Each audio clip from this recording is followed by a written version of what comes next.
When you're in Hong Kong, you will notice that there's basically two main flavors of desserts. It's mango and durian. You've probably heard about durian before being called like the world's smelliest fruit. It's that sort of thing that most people hate, and then there's like a couple of people who can actually appreciate it. I don't think we've ever actually tried it, but we keep smelling it in our local Edinburgh Chinese supermarket quite often because it has this specific smell of like 50% onion, 50% old socks. And I've never actually ate it, so sometimes people tell you that once you get over the smell, it's actually really delicious and creamy. It has this like very specific flavor, and I think our jelly is coming. Maybe? Yes. Oh, thank you. Oh, thank you.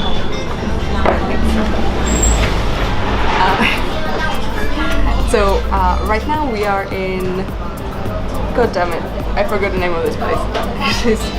I'm gonna write the name of this place here.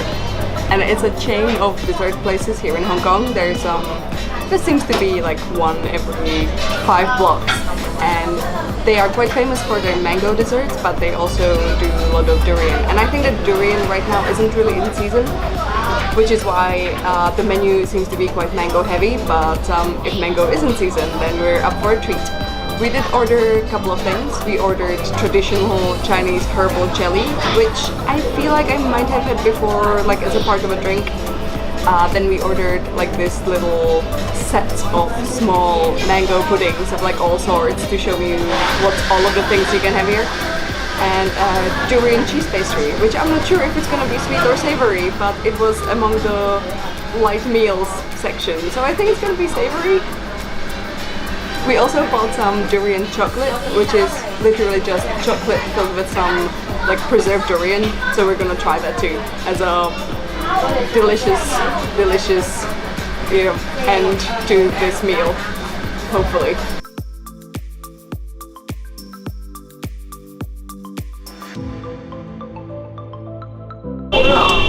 So this is the Chinese herbal jelly, which you can get hot or cold. I believe I ordered cold. Yes.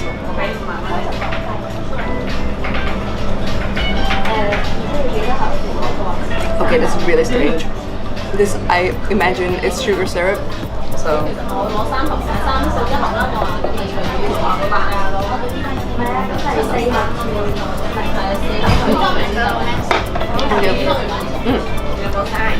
When you do add the sugar to it, it starts being quite interesting. But before you do, it's kind of like eating tiger balm. Okay, so this looks a lot better. I think there's like a mochi filled with mango.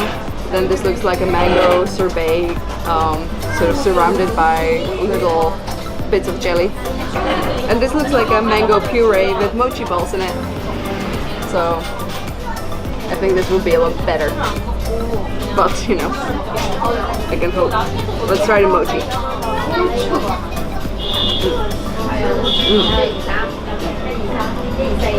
Oh, that's delicious. It's like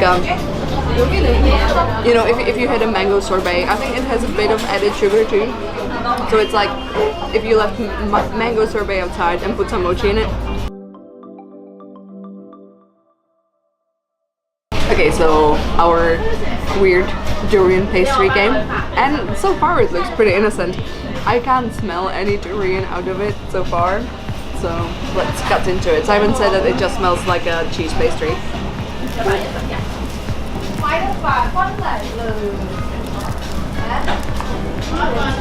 There's the smell. Really? I can smell it. Oh, I can smell it. Well, you know what my thinking is? Because it doesn't have that like oniony thing to it. It looks pretty disgusting. I'm sorry, durian lovers. Because it is kind of oniony in nature. It might actually work better in a savory thing. Oh my god. That's really fragrant. Oh my god. Oh my god. Keep it together.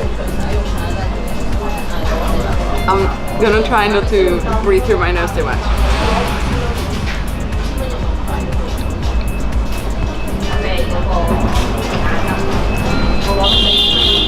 You know what, that's pretty good.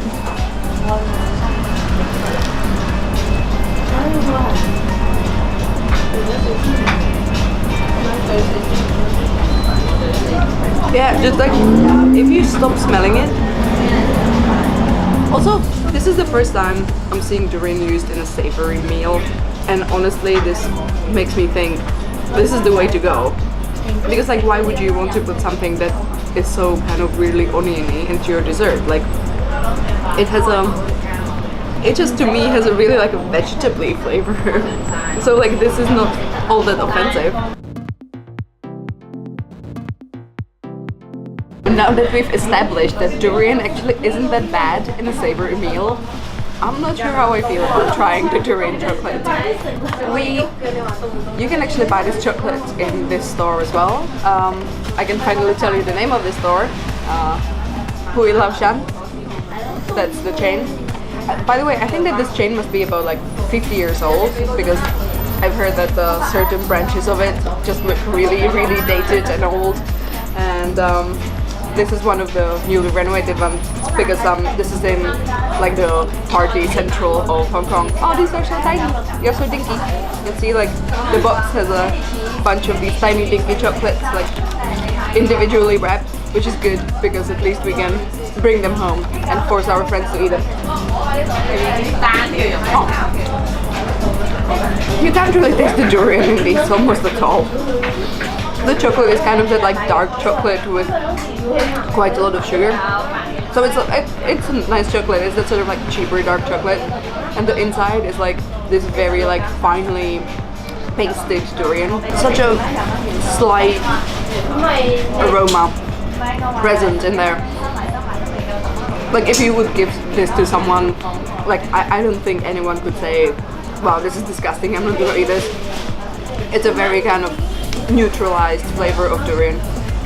There's none of the onionness, so you know, I think they did a pretty good job. Okay, so that was us trying some of the traditional dessert and snack flavors here in Hong Kong. I think that the best one objectively was the mango trio. The most pleasant surprise was the cheese pastry with durian in it, and the least pleasant surprise was the jelly. If you ever have to eat the Chinese jelly, I think that once you put a lot of the sugar syrup on it, it actually becomes quite palatable. But before that, it just tastes like cough syrup. It's just like, it's so extremely medicinal. It's probably very good for you, you know, and I might go and Google that if that one spoonful of Chinese jelly healed me from all of my woes. So we're now off to Mongkok, which is gonna make up for his own video, and I'm gonna see you there. Bye. Every time I burp, it tastes of durian now. It's just this kind of rotten, eggy, oniony, disgusting taste that just keeps coming back up, and it keeps making me burp. It's so unpleasant. It's been, what, an hour since we had that? Thanks.